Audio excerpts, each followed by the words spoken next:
the door, okay? So, Marcin Pavlásek prepared for your workshop CLI packages in Python and some useful packages. We are full, I'm sorry. Martin, I'm sorry. Martin is interested in virtualization in Selenium and Django.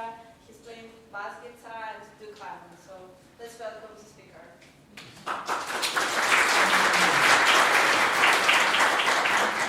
And we will have one break at 10:30, 10:40, okay?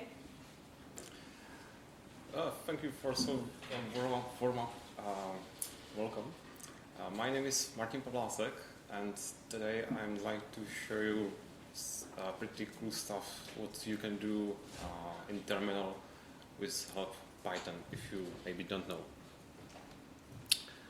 Let's jump into the real life task.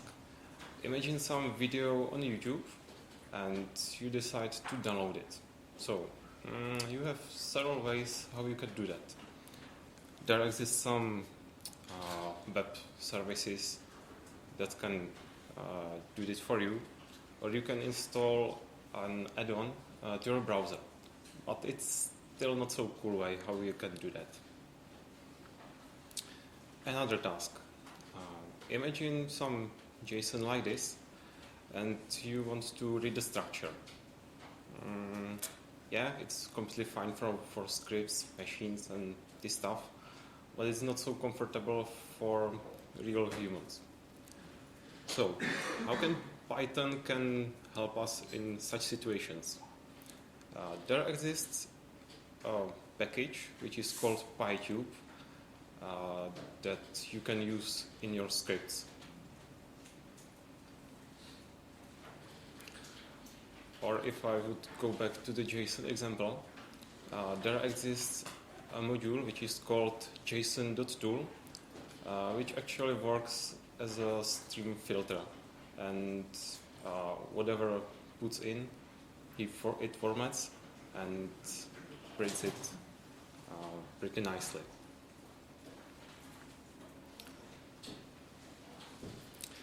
So, what we are going to do today? This session is considered as a workshop. So I'm going to show you a lot of demos that I've prepared for you, but also you can try all this stuff on your own.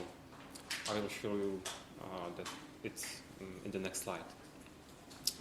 In order to use these tools, install them, I will do short introduction about pip, PyPi, and what's virtual env, if you maybe didn't know. I have a question for you. Please raise your hands who knows Python. Knows how to write hello world. Ooh, it's better than I expected. Thank you. But for others, I have good news. You don't have to know the language to be able to use these tools. So no worries. That's why this session wouldn't be about the Python as a language. So I'm not going to tell you anything about decorators, generators, and other Python-specific stuff. So you can try it on your own. If you visit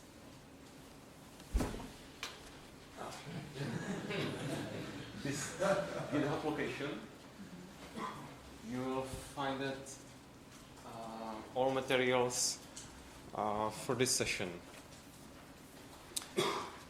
When you finish the cloning, there is a script which creates virtual env for you, and you can invoke it by this command.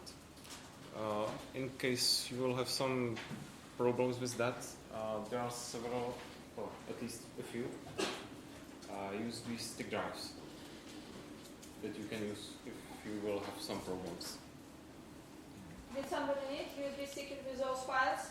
If you can't download it from GitHub? No? You'll see. Is there any marker? It was some on the table in here. Just a minute.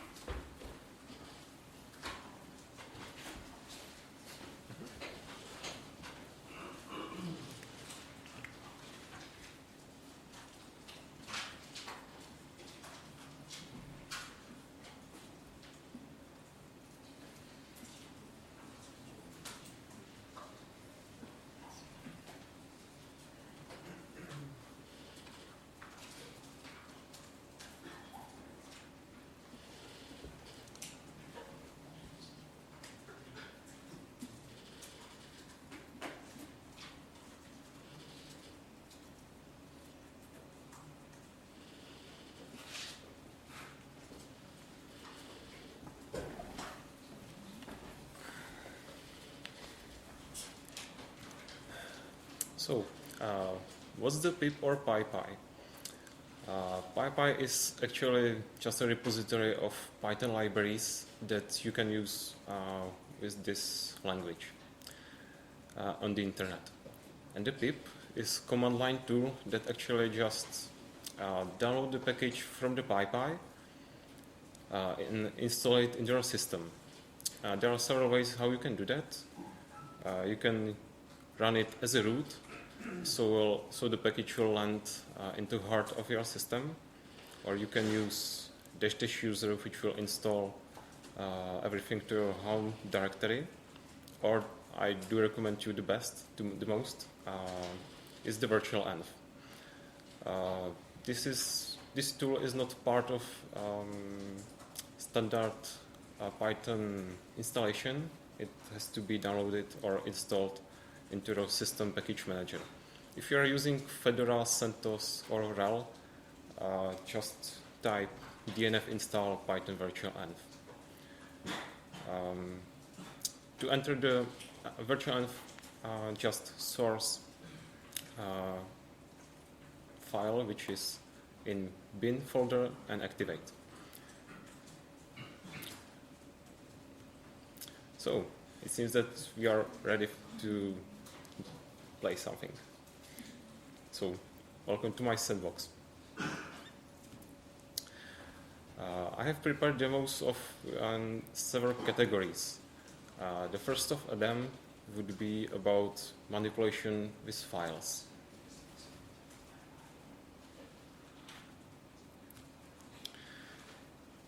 You probably know zip archives, right? But you maybe didn't know that there exists a Python module which you can use for creating archives, listing files in there, and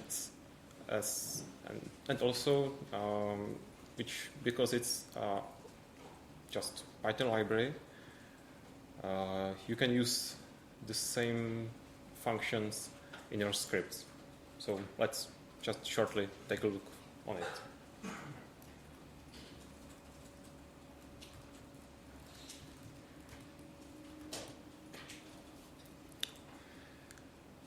I have some examples here. So,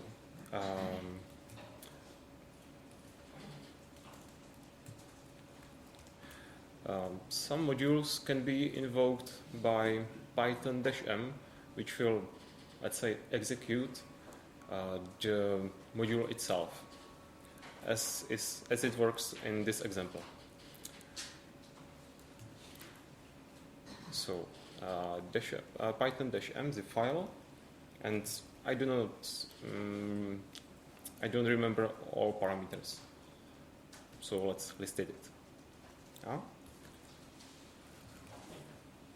So what's in there? Yeah. But we can also do that the same by Python. So let's open IPython, which is interactive, more interactive version of Python. Import the module. Open an archive and see what's in there. We can also get some more information about just one of the files. That would be python.png. For example, get size after compression.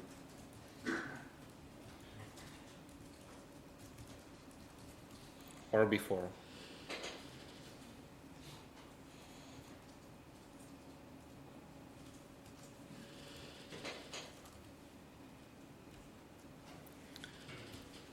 Another one, which is module which is called file CMP, which stands for file compares. It actually works as well for comparing directories.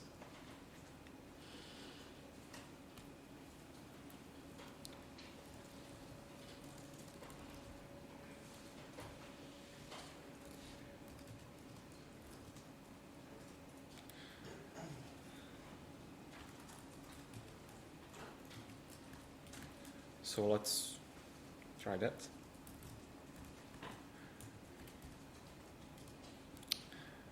Yeah. And you can see that there is one file which is called .mg, which is contained in the both directories. Okay. We can do the same in the Python itself. So let's import the module, do the diff, and let's take a look what's just in the B directory. This is the content, and this is common. Diff report, we just saw it in previous from the command line.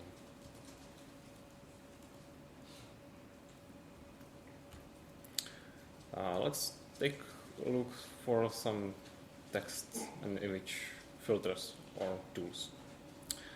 As I show you on the just beginning, there exists a tool with or package which is built in, which is json.tool.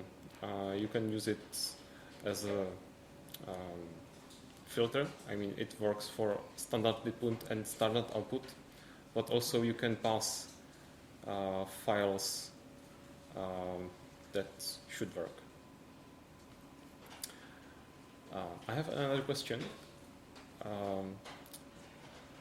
Who of you knows where is or there exists some algorithm which is called ROT13.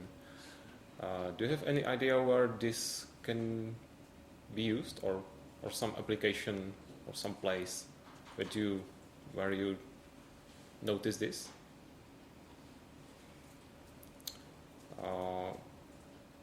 For example, there exists one kind of outdoor game about finding stuff outside. Okay, it's geocaching. Because when you visit some page of the cache, there is a clue that should help you to find the actual location of the box.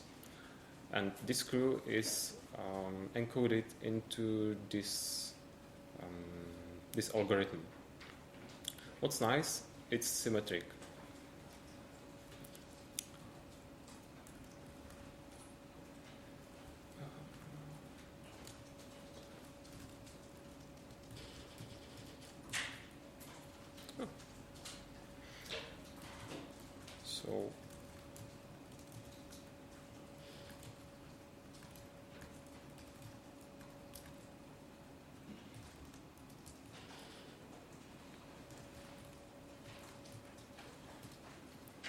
So hi all would be translated into UV and YY,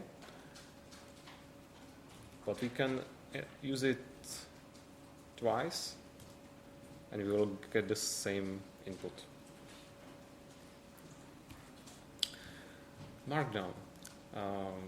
You probably noticed that a lot of GitHub repos are using readme files, which looks pretty nice. But actually the authors of the repo actually don't write HTML into that files. In the most cases, it's written in Markdown language. And Python provides a package which converts this Markdown syntax into HTML.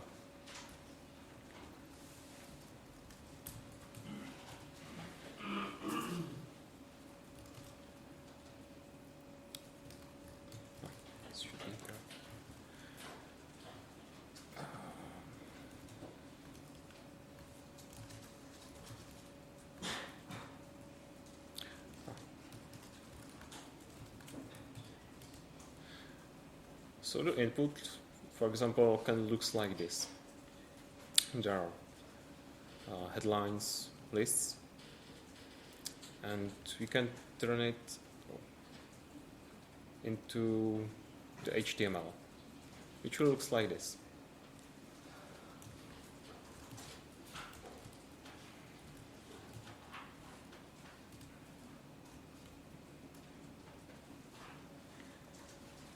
So this is the output.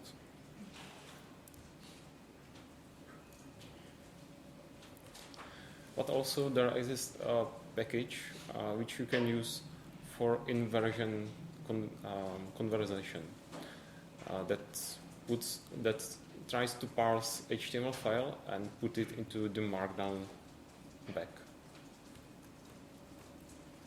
The name is Markdown if some leftovers.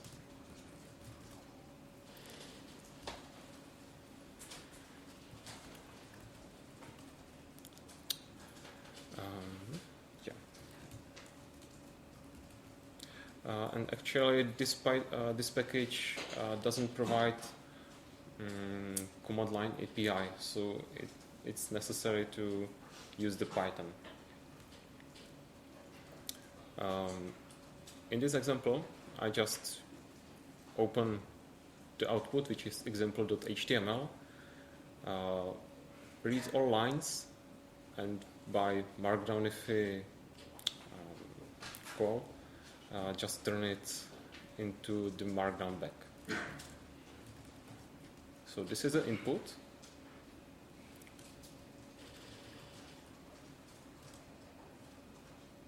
And this is the output in the Markdown. It doesn't look exactly the same, but it's pretty similar. What's nice, actually we can test it. I mean, we can use Python again and use Markdown command, which should turn this back into HTML.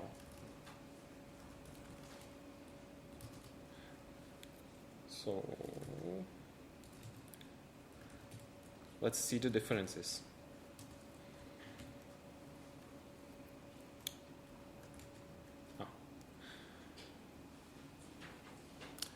It doesn't look exactly the same, but I think it's still pretty useful. There is only differences in rendering lists.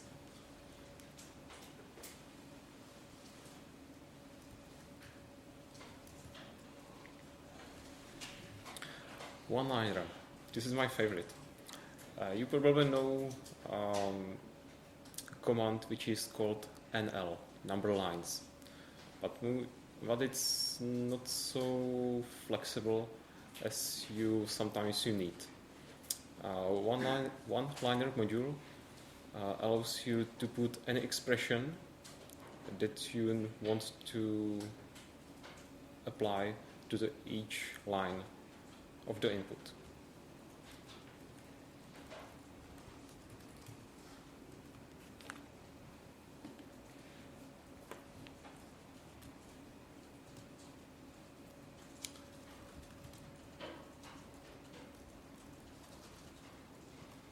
So this is ordinary example of ordinary output of NL, and let's try to mimic the same output. There is an R variable.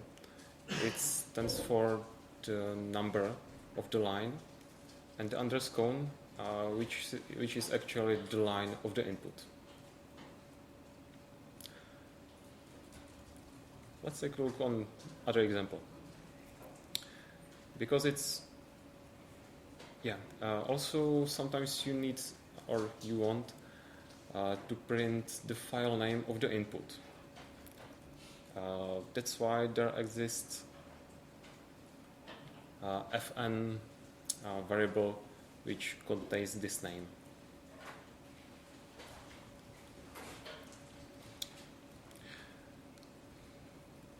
And because it's ordinary Python expression, you can, for example, use the upper method and prints everything in uppercase. But we can still may go further. The one-liner module also contains ability or have ability to import other modules. In this example, I will use regular expression substitution. So I will import the module and turns every number into the number as a word.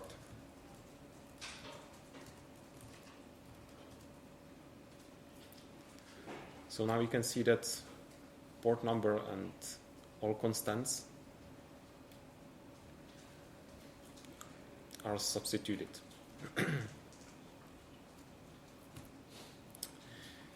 Pigments. You probably want sometimes colorize some source code. This utility is pretty handy for such situations.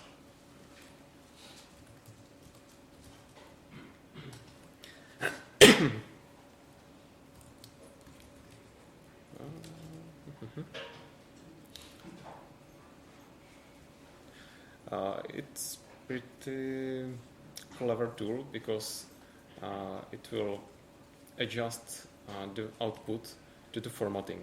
Oh.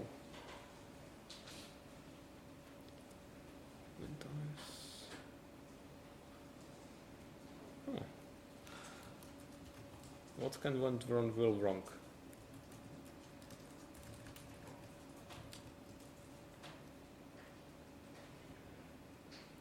I'll skip it. So if I specify output as PNG, it will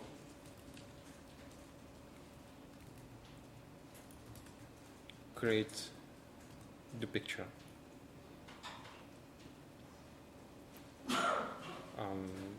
There is, you can also,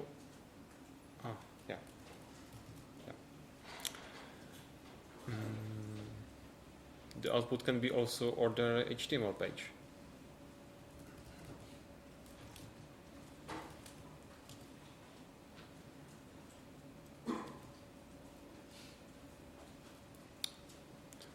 Or you can use different color theme and also add numbering of lines.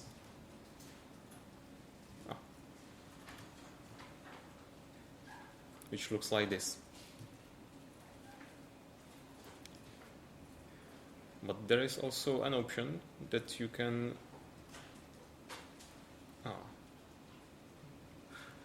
unfortunately I can't show you this example, but there is one feature that will display non-visible characters by dots and other characters. So that was pigments. imgdiff is pretty handy if you have two pretty similar pictures, but it's not so obvious why they are different, or if is there any difference.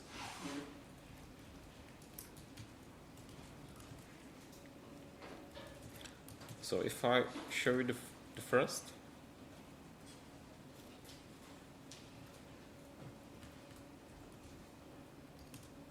and the second, you probably didn't notice anything.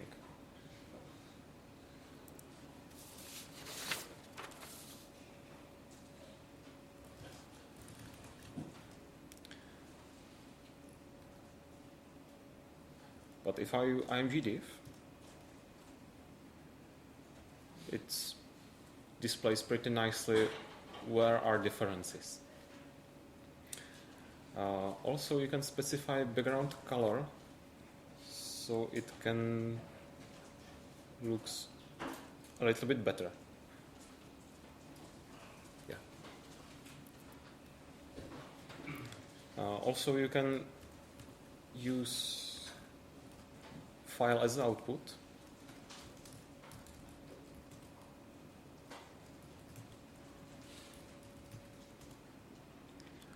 And have it as an ordinary folder file.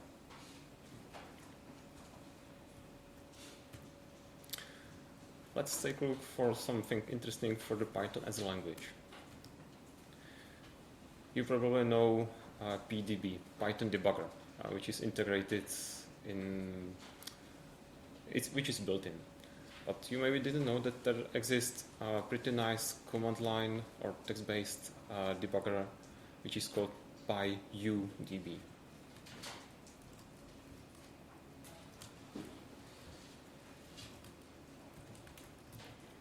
I have some example here. This is just pretty easy example. And on this line, I put a breakpoint.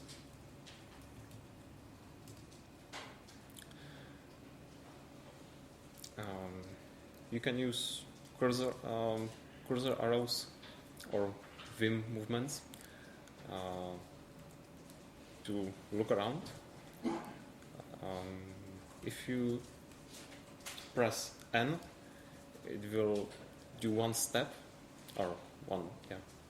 It will jump into the next line.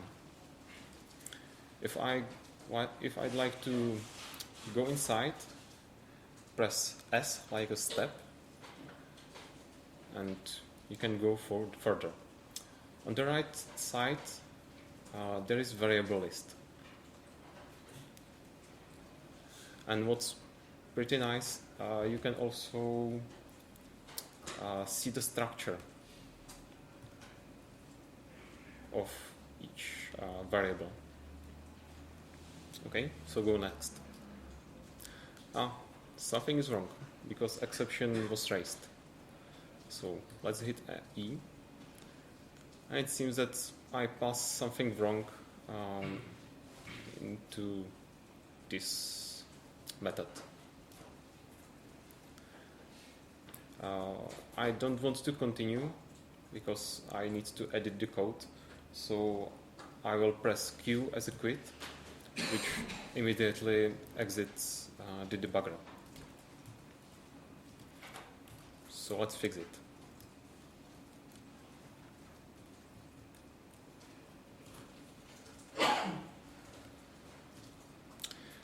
Also, there is a nice feature which is pretty common in debuggers, but this one also is able to do the same, which is run into the cursor.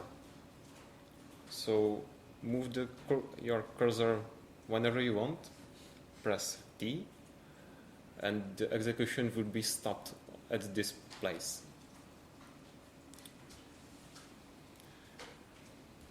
Also, when the method returns something, you will see it on the right side.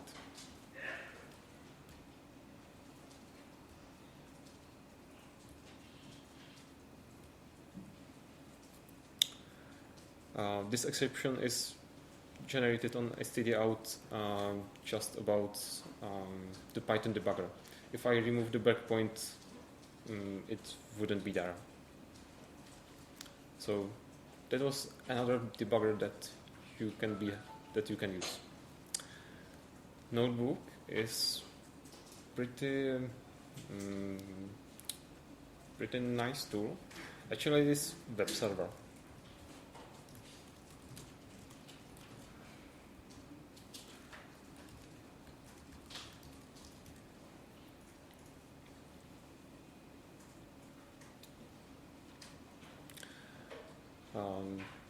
It provides a lot of features. One of that I like the most is terminal. Oh, it doesn't look well.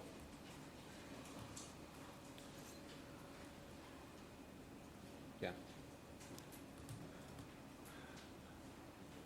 So I'm in the browser. Oh, come on. But I still do everything as in ordinary terminal. That's one thing. Another is the Python notebook. This web environment lets you interactively execute some parts of your code.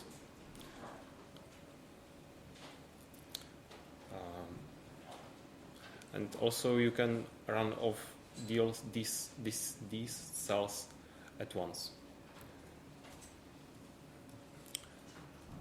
So if you hit Shift Enter, it will execute this place, and you can see that it really works for each execution. You can also put several lines of the code into the cell and run it once.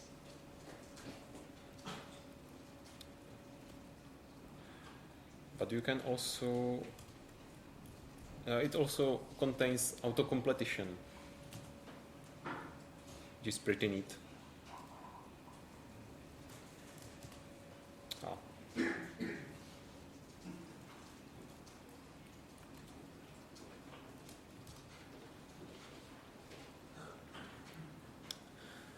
It also you can also edit any other folder, any other file. It has support for a lot of other languages.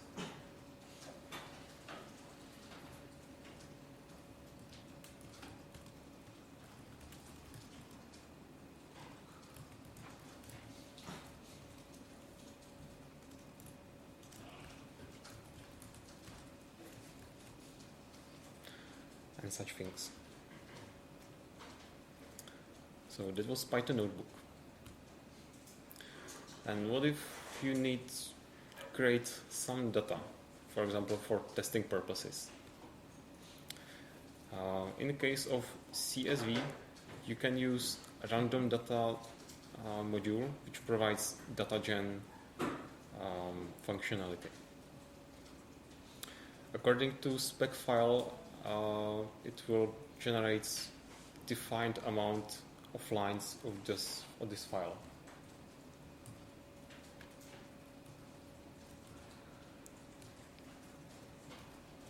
Yes.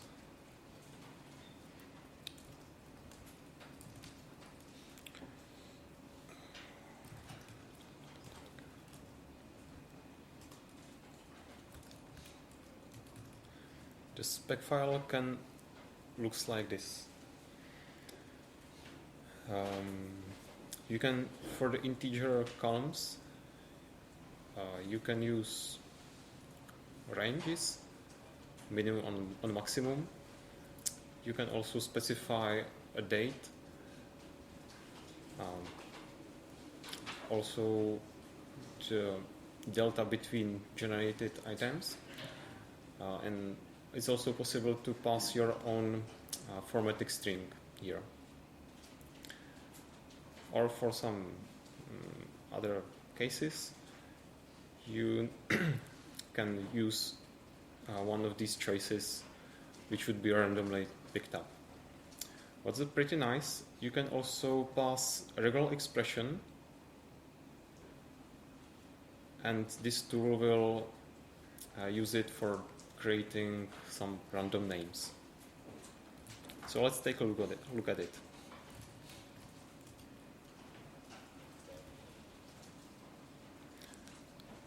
This parameter -l stands for I want to create just 10 lines. It creates new file,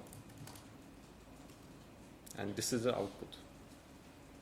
You can see that, for example, these pseudonames are generated according to regex, because not all of them has the same length. I can run it several times, and also the output changes.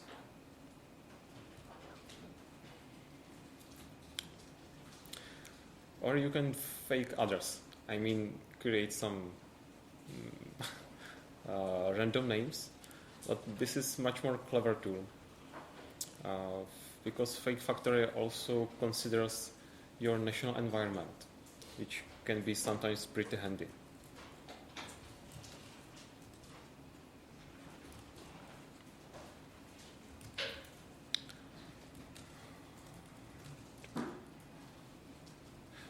First of all, I will show you the Python version. Usage is pretty obvious. Whenever you invoke name, it will you will get the new name or the new string. At this computer, I have US environment, so also the names and the rest looks like that.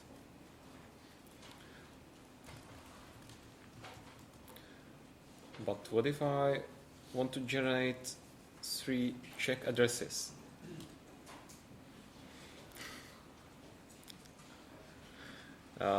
You can just pass the length or nationality specification, and it works pretty nice.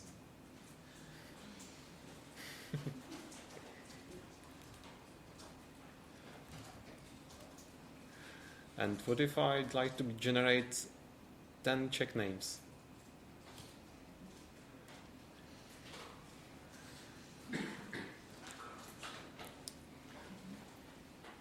Did you find yourself there?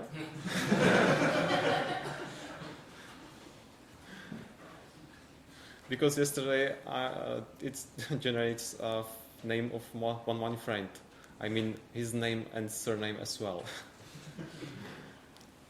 But what's pretty nice, you can also try to, for example, use Bulgarian environment. I mean, I'm not completely able to read this. No way.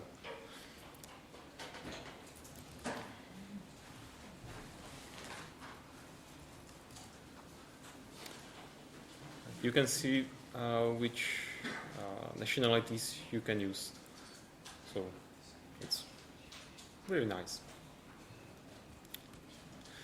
At this point, I would like to do a short break. You can take a coffee or just walk around, and we can be back in, let's say, 10 minutes. Yes. Thanks for coming back, and let's continue on the other part, which would be about presentation.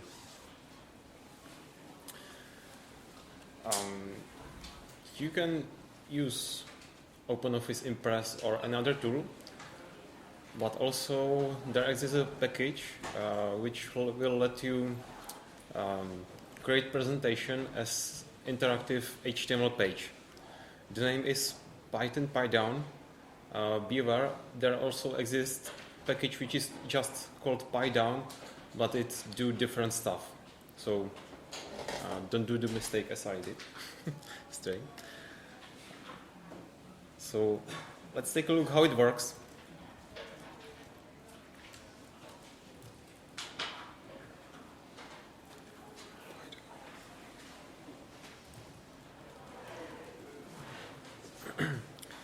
The usage is pretty obvious.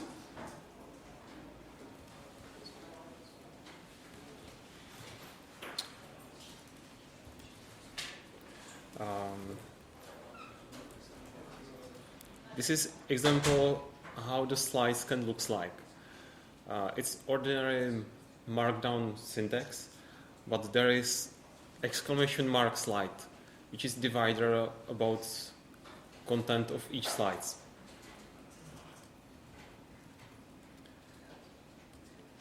So we can run it,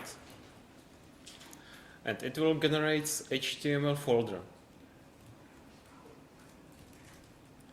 with index HTML inside in it.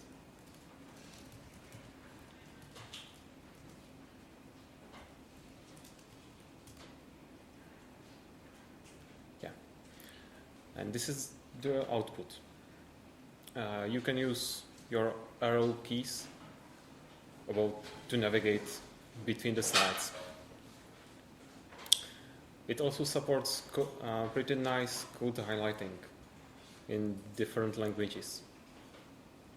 I think it also uses pygments that I showed you in some previous example.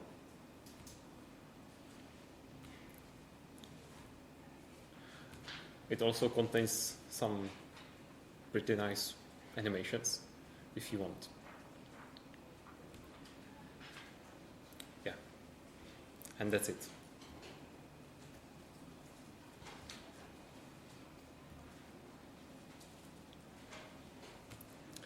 Another way how you can do the presentation from Markdown is called ODP down, which turns your Markdown file into open document format. Actually, I use this tool for creating this presentation because it's much more easier, at least for me, to maintain the content in GitHub or in Git in plain text form instead of ODP binary. So how it works? No.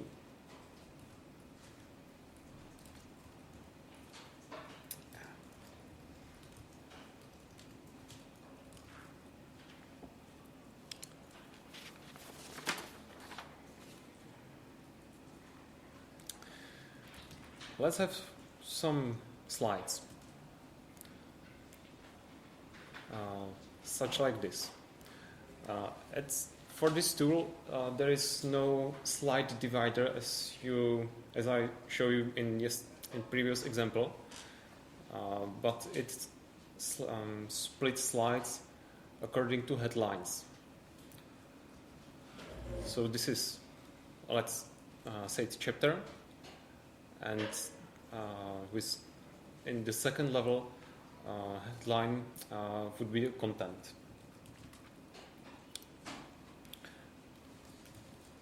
I also have some template for this purpose.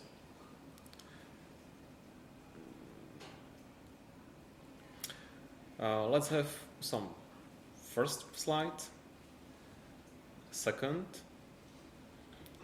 and something for the end. But I would like to insert my Markdown slides somewhere in between.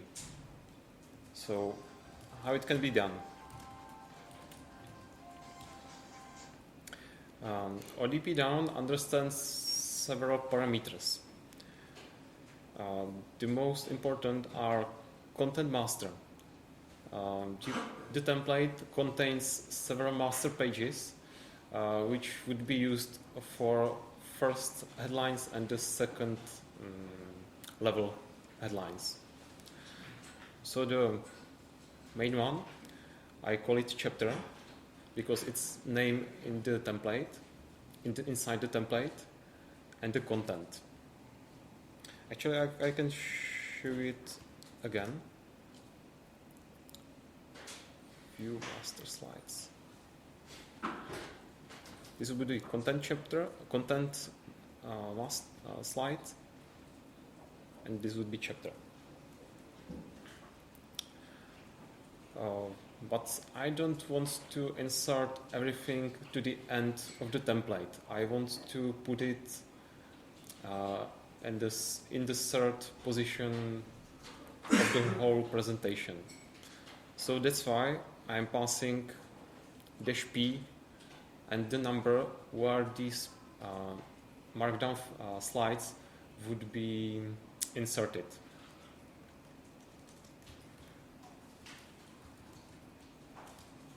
So let's run it.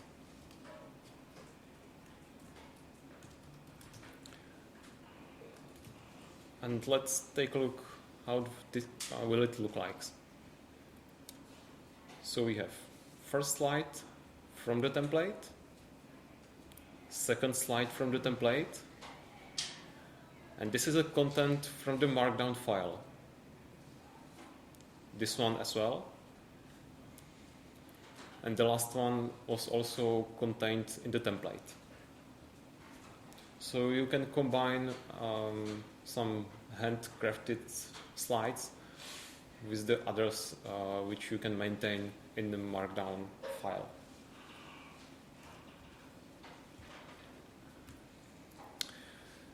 Another pretty, I love this tool. It's called playitagainsam. There exist several other variations of this tool. I think one of them is Do It Live, but this one I found a little bit more handy.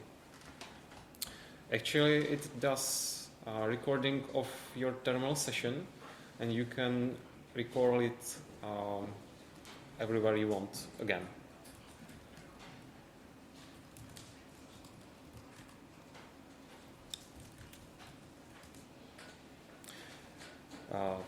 The command that the package will install into your system is ps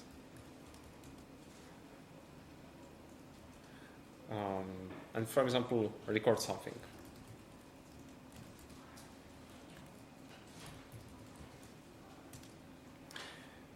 It seems that it does nothing, but actually it's not true. It drops me into the subshell, and from this point every keystroke is recorded and the output as well. So I can print the date or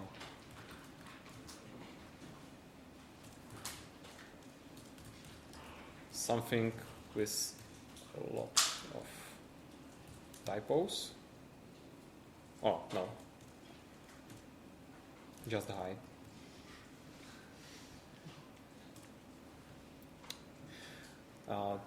To stop the recording, just leave the terminal. I mean, just type exit, and let's play it again.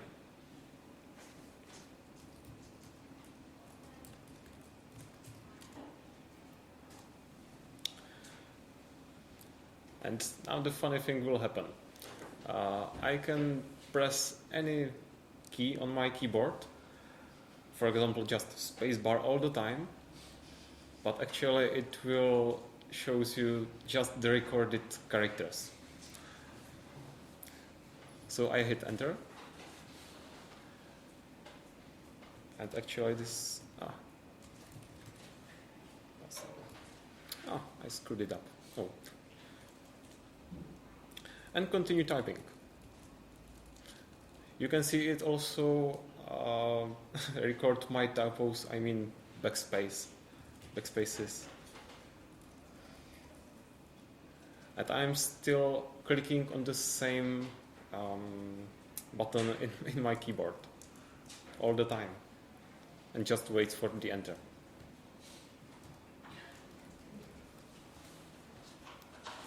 There is also a pretty nice feature which is called autotype and auto waypoint. Autotype is actually timeout between each keystroke, and auto waypoint is timeout or just wait for hit enter. Just quick Sure. It catch the output and just print it, or actually execute it again? It depends on what you want, because there exists also live something parameter, which is not. You don't know about it from the help, but yeah, I can show you the example of By where default, it just print the. it also captures the output, but with the parameter, it will execute the command by the time you are replying the session.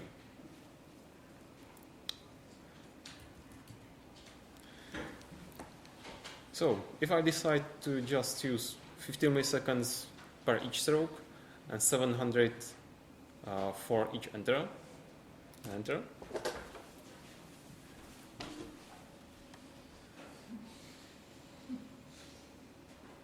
Looks like a video. Did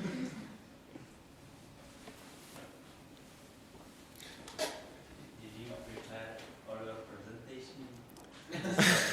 Because you are writing fast. Yeah, actually you got me. Yeah, I'm using this tool in several examples, but not all the time. Just in some a little bit difficult because it's so easy to do a lot of typos here. So I want you to enjoy this session and not enjoy my typos. But yeah, back to your question. For example,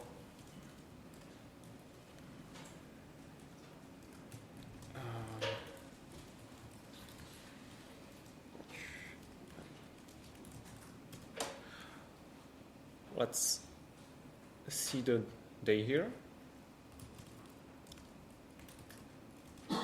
and do the same. So yes, record session date.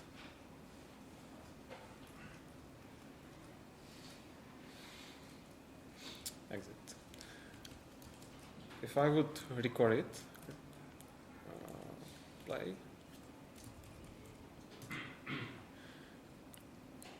The date is in past.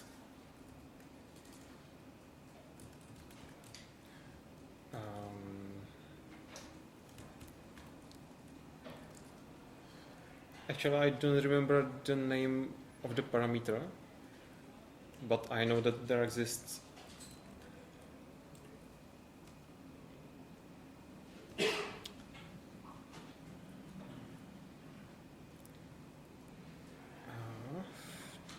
live replay.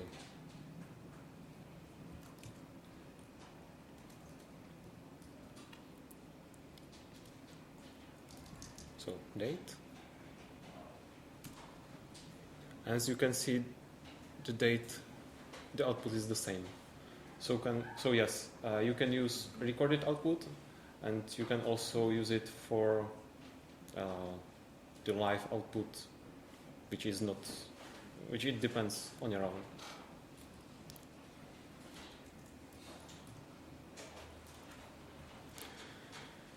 Yeah, I almost forgotten.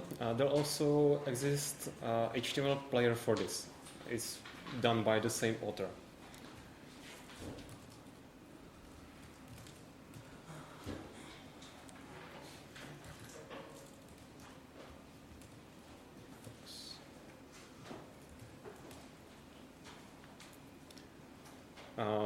This is example from the author. It's not done by me.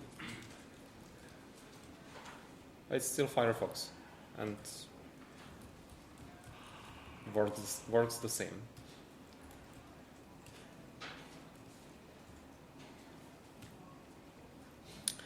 Let's move to some interesting system utilities. All of you are using clipboard, but there is not pretty so much handy tools for manipulating with the content. I really like module which is called copy and paste. Just So just pip install copy paste and use it. I'm, for example, going to copy this section, paste, just put it in the output, and I can also use standard input as the content of the clipboard.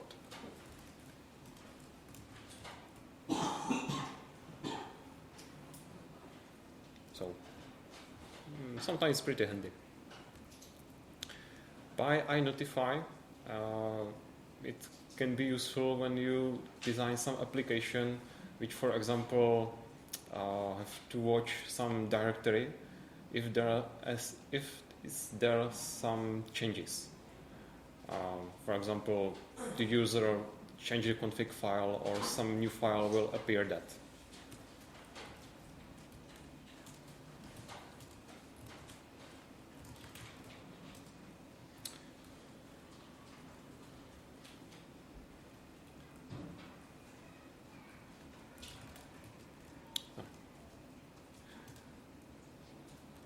So I can, if I create some new file,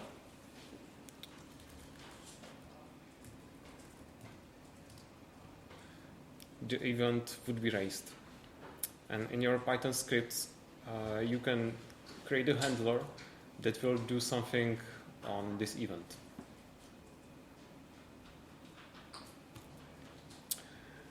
Something for internet. Simple HTTP server is pretty simple tool in case you have some folder and you want to share it, for example, on your local network to a friend.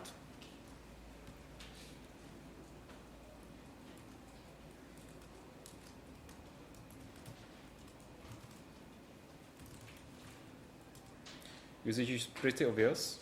Just call this call the module. By default, it works on port 8000.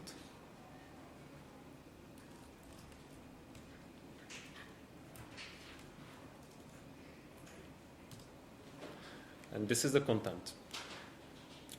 If I, for example,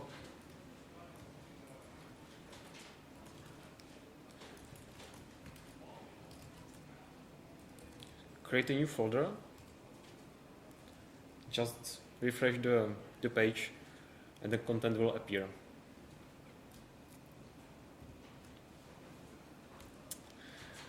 Telnetlib. Sure. So right now, if I know your IP, I can download the file if it's on the same Wi-Fi? It depends on your firewall configuration. By default, I think it wouldn't be possible, at least on this machine. But yeah, if the port would be open, it's shared to anybody on the same network. Telnetlib. This is a contest for you. Do any of you have any idea where or for which purpose you can use Telnet by these days? You know that it's pretty old. Pardon me? Open ports. To check open ports on a client, on a different machine. Or to debug SMTP, for example. Great. There's also let's say it's a toy, which is more for fun than for real work. Say it aloud. No, just it was a long time ago the Star Wars film. Yeah, exactly. It's ASCII art version of this movie. Yeah.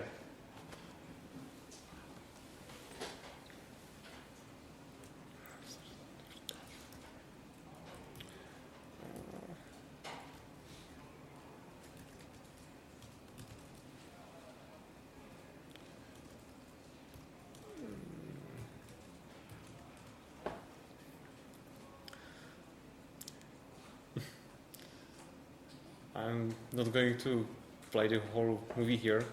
It takes more than half an hour at least. But yeah, it works.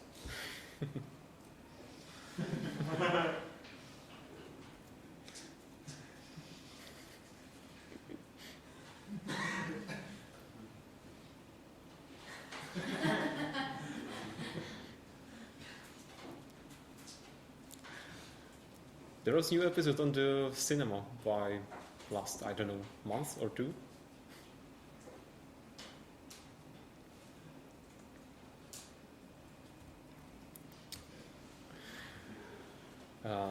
Another thing that I already mentioned in just the whole beginning is PyTube, which is utility that you can use for downloading videos from the internet.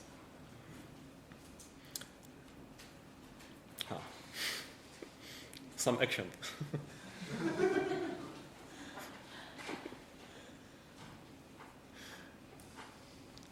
Let's postpone it to afterwards because it will take some time. PyTube.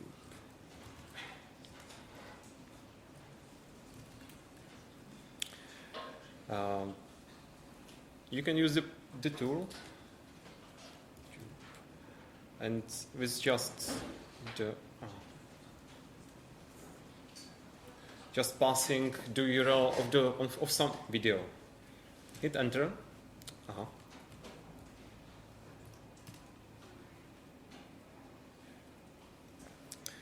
And you don't have to worry about resolution or format.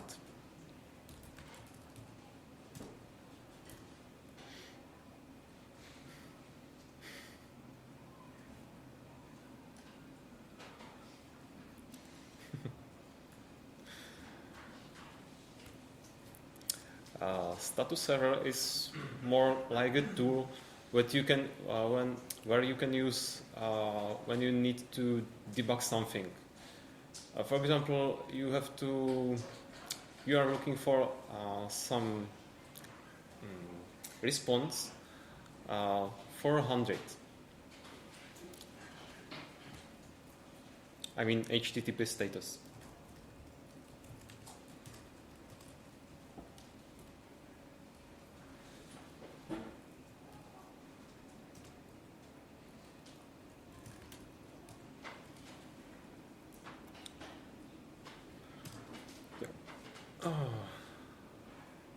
I do apologize, this will not work at this moment.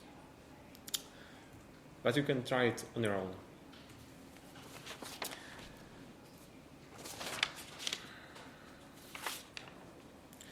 own. Seagull is pretty handy tool if you have some bunch of photos and want to share it to others as the HTML gallery.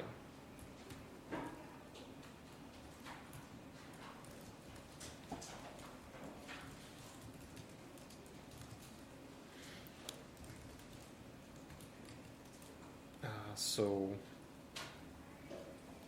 run Seagull init, which creates some default configuration.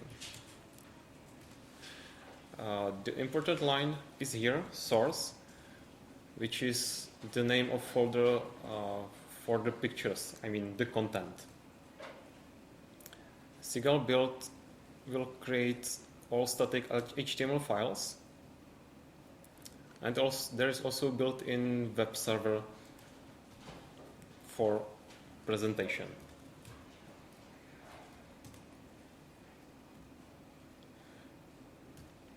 It also contains full screen mode.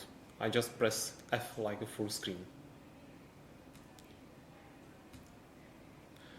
What's also nice that it takes care about exposition if it's available.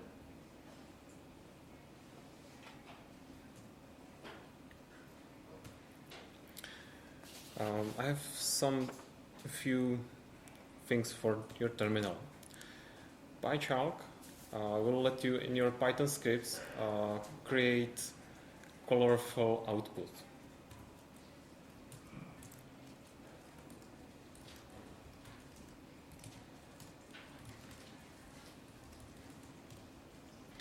So the output can look like this. And the usage is pretty easy. You can also specify some formatting options as a thickness or underscoring. RAD, it can be called as a console highlighter.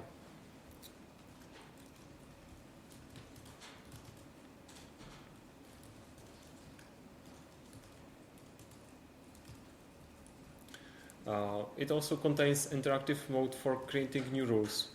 For example, highlighting hex numbers, which will match this pattern.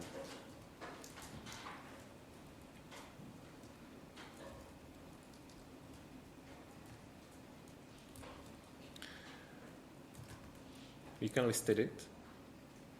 I already have prepared a rule which is name lock for this purpose.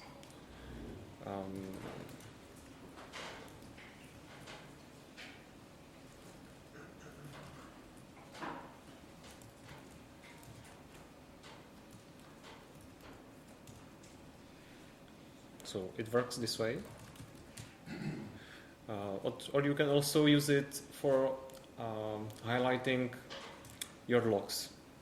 This is some sample input.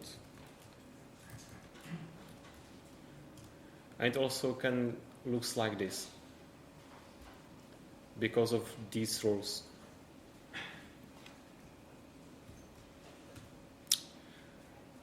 The last package that I'd like to show you is Convey CPU, which is actually implementation of game of life that you maybe know. Actually, I will consider this like a screensaver.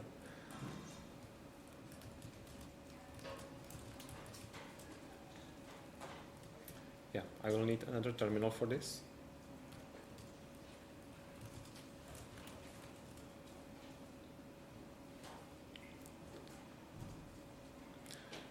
It looks like a mess. But if I do some load on the processor,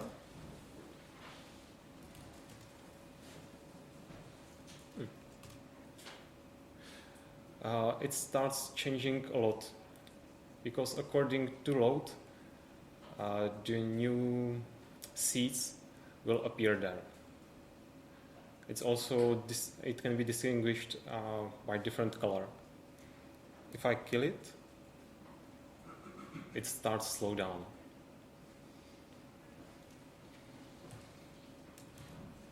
What does it show? Some text or just some random pixels? No, it's not random. There is algorithm why some pixels are appear and disappear.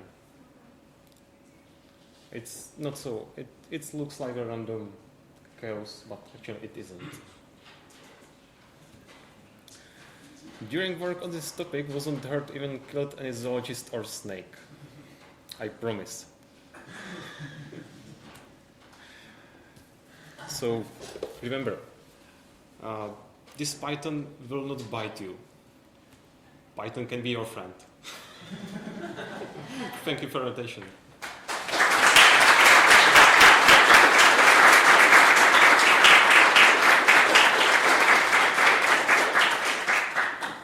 So if you have any questions, you're welcome to ask the speaker. Anything else which would create a presentation from a restructured text? Like you can do Markdown, so something from restructured text. Actually, I didn't notice that, but I think that on PyPi there can be some Python, some package for this. Actually, on PyPi there is several thousands, a lot of thousands of packages, and it's impossible to just browse all of them. But yeah, the rest is also pretty famous format, and I hope that there would be something for that. Sure. Yes. How did you find all these packages and values? Sorry, how did you find all these packages? Yeah. Browse Actually, PyPi and just look at some- I tried that. I spent a lot of time by that. Actually, a lot of packages I found on Twitter of the PyPi. And also I do recommend you PyOMTW, which stands for Python Module of the Week, I think. There is a lot of examples, documented examples for built-ins, especially, yeah, there are several other resources that I've used, but there is not all of them.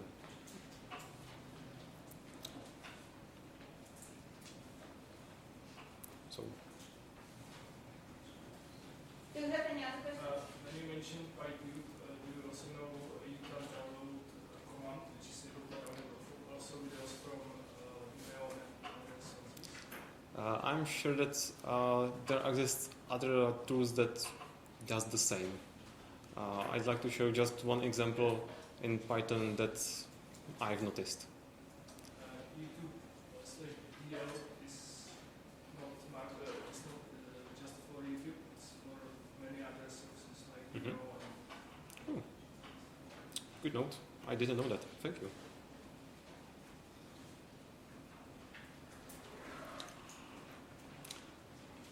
If there wouldn't be any other questions, thank you again for your attention and enjoy DevConf.